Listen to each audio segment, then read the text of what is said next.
Hey, welcome back to Blanchy Talks Watches. Today we're going to do the full review of the Pedral Artifact.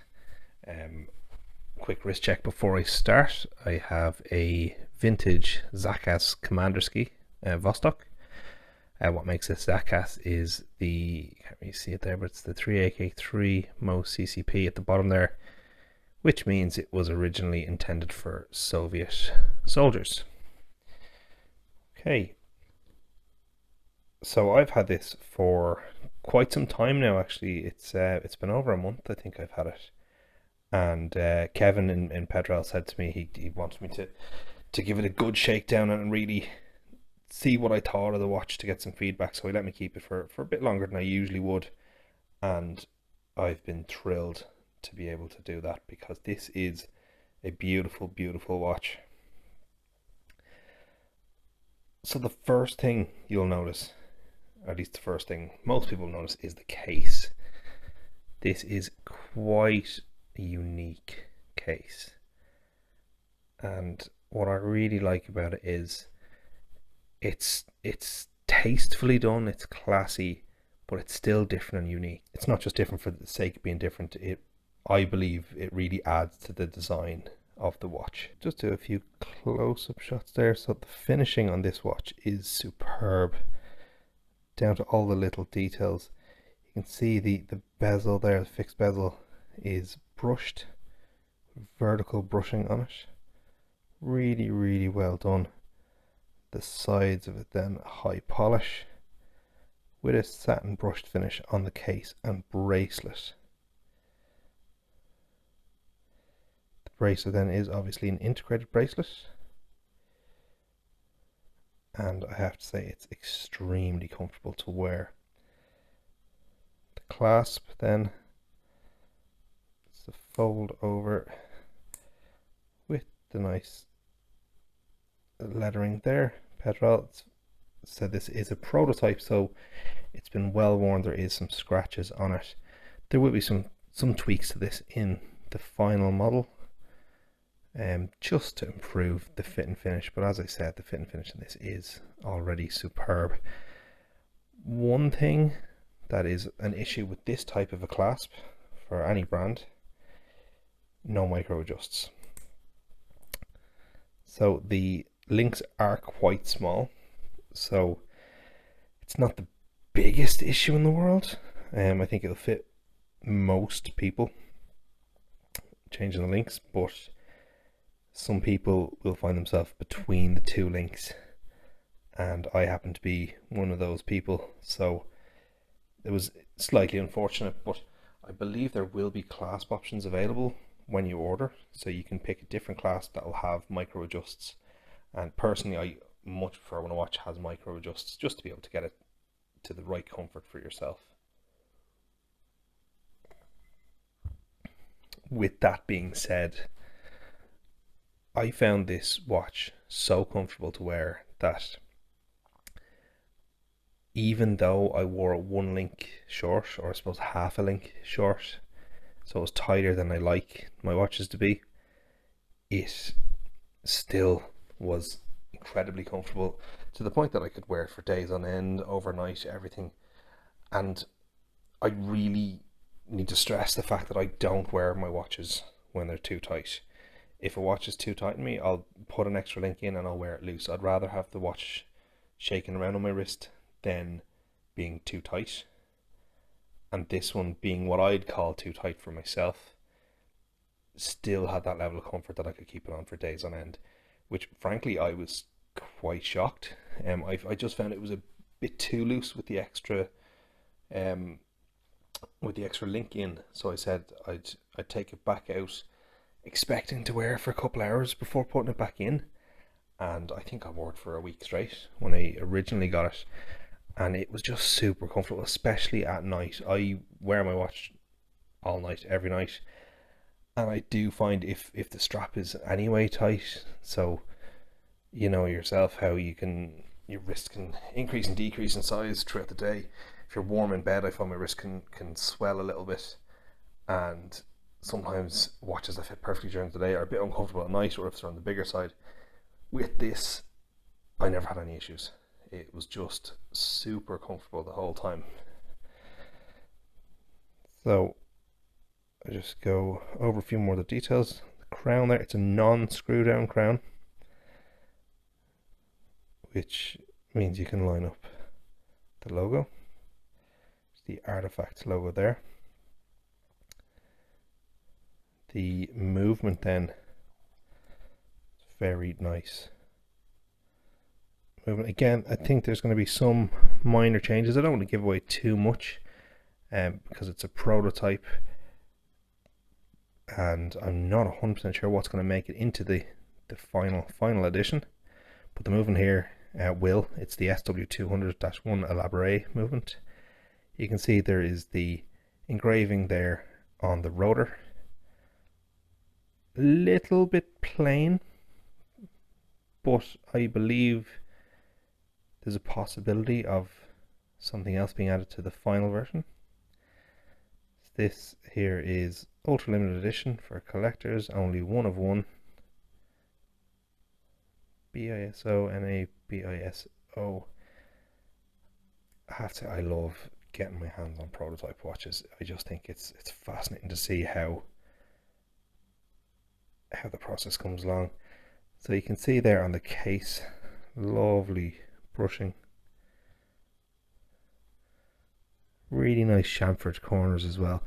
The way it changes from brushed to polished to brushed across the different faces, I just think is done so well. It's a hard thing to get this right, in my opinion, to have the difference, because it's quite a stark contrast between the brushed and the high polished, but to get them to flow into each other like that it's very nice. One thing that I particularly like about this watch is the hands. So from a distance you could confuse them with just plain baton style hands, but up close, the little details on the ends of the hands I just think are stunning. They're almost like a cross between cathedral hands and baton hands, and I just think that level of attention to detail really sets this watch apart for me. And then on the dial itself, the difference in height between the matte black and the brushed silver, I think it really just adds a bit of visual interest. And then the beautifully applied indices with the buttons at the 12, 6 and 9, and the squares the rest of the way around are really nice. The Pedral logo there is at the 3. Personally, I'd prefer if it was at the 12, and I think it might be at the 12 on the other colorway, the green. I do like that the placement of it is where you traditionally see, you know, like a date complication, so it does fit into that design language, but I'd prefer to have the matching buttons there and put the logo up at the 12 o'clock or even down at the 6. Obviously that wouldn't work in the current configuration with the date being at the 6 o'clock and just the Swiss made mark underneath that. The date window itself I think is done quite well. I'm not a huge fan of dates on watches, but I think this does fit quite well. Not perfect in my opinion, but again I am biased towards no date watches. I think what I don't like about the date is the fact that it blends in beautifully with the silver, but then it notches out against the black. I think had the wheel or the silver in the middle of the dial been slightly wider to incorporate the date, I don't want to say it would look better, because I don't. I think that the size of the silver insert is perfect, but if you see what I mean, how if it had been included it'd be less of a contrast. But again, this is personal preference. People who want a date in a watch are more used to the date cutouts, and look, it always is a compromise of how you can get the complications in to fit in with such a nice design. But look, as I said, it doesn't bother me. I think, you know, from a distance, it does fit quite well. And we are quite constrained with watches and how you can actually make the date work, because the wheels are set size on the movement. So you are kind of tied to the movement you use. Okay, so I'm going to try it on. For reference, my wrist is 7¼ inches.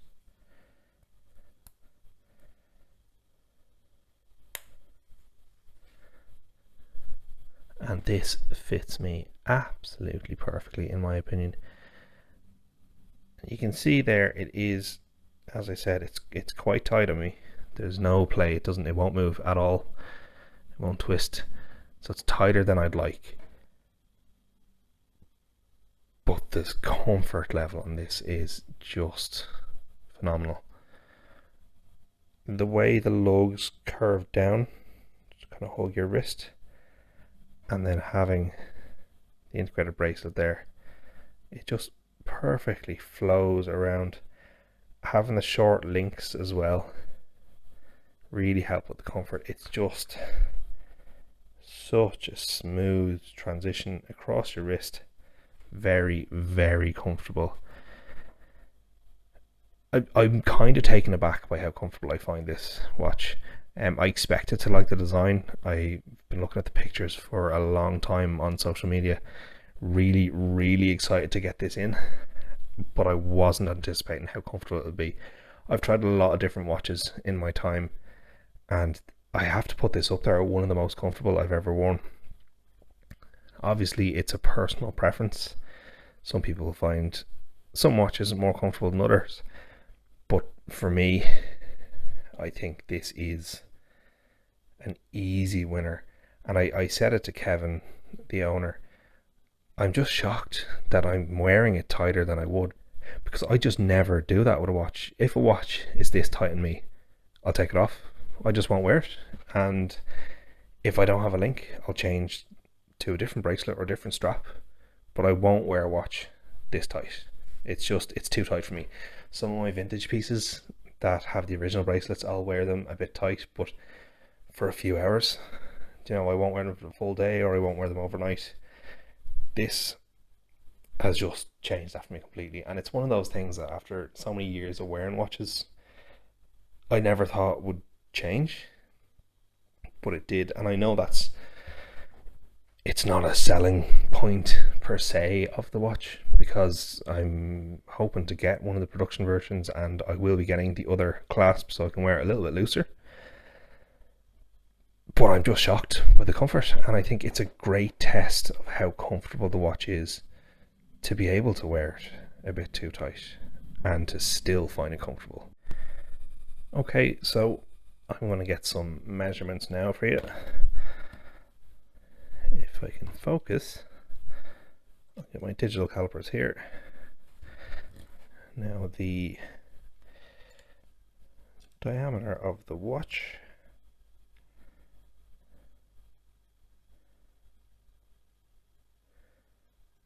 you're looking about 40 millimeters, and then with the crown 41 3/4. Lug to lug is about 47. Thickness then just over 11. Crown is 6.5 millimeters, and the bracelet at the widest point is coming in at 22.5. I'll just get a measurement of this inner link, about 12. So yeah, 22.5, and then it does taper down. So get a measurement at the clasp as well. So from 22.5 down to 17.5. So it's a nice taper on it. You can see it's quite an aggressive taper at the start, over kind of the first 3 links, and then it evens off. Very, very nice. So as I'm sure you can tell, I really, really like this watch.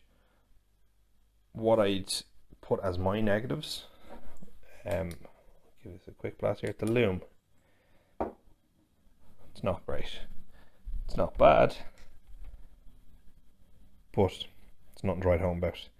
Obviously it's not a black room, but you get the idea. Quick blast of the torch, you get a little bit of lume out of it. Now this is a more dressy watch, so it doesn't need very good lume. It's there when you're going to bed. It's not going to be there when you wake up. But look, again, dressy watches don't need lume, and that's what my divers are for. The other thing that I have a personal preference for is screw down crowns. This has, I believe, 100-meter water resistance and no screw down crown, which is perfectly fine, but for myself, I always want a screw down crown. Many of my watches don't have it. Preference, I always want it. I think that stems from commuting on the motorbike in the Irish weather. I never know when I'm going to get caught in the rain, so I always prefer to be prepared. Not a big deal. It's got the water resistance. It's not going to have any issues. Absolutely wouldn't put me off getting this watch. Anything else? If I was being nitpicky, as I mentioned already, the date, but that's personal preference. And then the logo at the 3, slightly torn on it, because I would prefer it at the 12, but at the same time I do appreciate it being a bit different having it at the 3, and I think it, as I said, it does fit there very well. And other than that, that's it, apart from the obvious issue of the no micro adjusts, but as I said, that is being sorted. For price on this, I believe it's going to be $777 for a Swiss made watch of this caliber. I think that's not a bad price at all. This is the tuxedo version. There will be a green version available, and I think there's going to be more colors, but I'm not 100% sure. But keep an eye on social media, and they'll be announced soon, I believe. These are due to come out late 2023, so we're in May now, and I believe pre-orders are going to open either this month or maybe next month. Depends, obviously with global shipping and everything, things are getting delayed across the board, so I'm not sure when this will launch, but I think it will launch soon. Okay, so for the positives, I think one, the aesthetic is fantastic. I really, really like it. For a black and silver watch, which I tend not to buy black watches because I think they're just a bit plain no matter what they are. I have too many of them. This one really stands out, and I'd happily have this in my collection, and I think it would steal the wrist time from most of my other black watches. While it is subtle, it's really, really impactful, I find, just visually. I'm drawn to it on my wrist when I am wearing it, more so than other watches. I think something about the unusualness of the styling, but staying quite classic as well. It's not in your face, but it's just that bit different that just makes you drawn to it. The fit and finish on this is fantastic. I think it is well worth the price. Again, being a prototype that's already gone through a lot of people, expect the little scratches and things, that's totally fine, but the fit and finish is brilliant. The way it interacts, even here's a good example, the way it's just rounded off slightly at the edge so it doesn't catch. Very, very well done. I really like the brush on the bezel, because it's brushed to a degree that it is noticeable when you're looking for it on, I don't want to say on the wrist, it's probably not. I mean, us watch collectors will be looking a lot closer than most people, but I know it's there, and I believe I can see it when I'm checking the time anyway. Um, it does have that visual interest, and I think the way the high polish on the side of the bezel is just noticeable between the other matte surfaces is really, really nice the way it catches the light. So yeah, look, I'm going to leave it there. I'm trying to keep this a bit shorter and hopefully bump up the engagement a bit more. Let me know what you think. It's definitely not just another cookie cutter watch. This, I think, is something special. I think this is something that is always going to stand out in the collection. These are going to be done in quite a limited run as well. So I think if you get one, you're not going to bump into another person wearing one unless you're running in a very tight micro brand circle. So yeah, my verdict, it's an absolute win for me, and I really, really would love to add one to my collection in the future. I think Kevin Pedral has done an amazing job with this, and I think this is going to be a brand to watch, because if we're seeing this level of fit and finish and this level of unique design, I think this brand is really going to go places. So yeah, let me know what you think in the comments. What colours would you like to see in this? That'd be an interesting one. I believe there's a green that looks fantastic. I'm not sure what other colours. I think there was a red, but yeah, the green would get my vote. As you know, if you watch the channel, I'm a huge fan of green watches. But yeah, let me know what you think in the comments. And thanks very much for watching. I'll catch you in the next one. Cheers.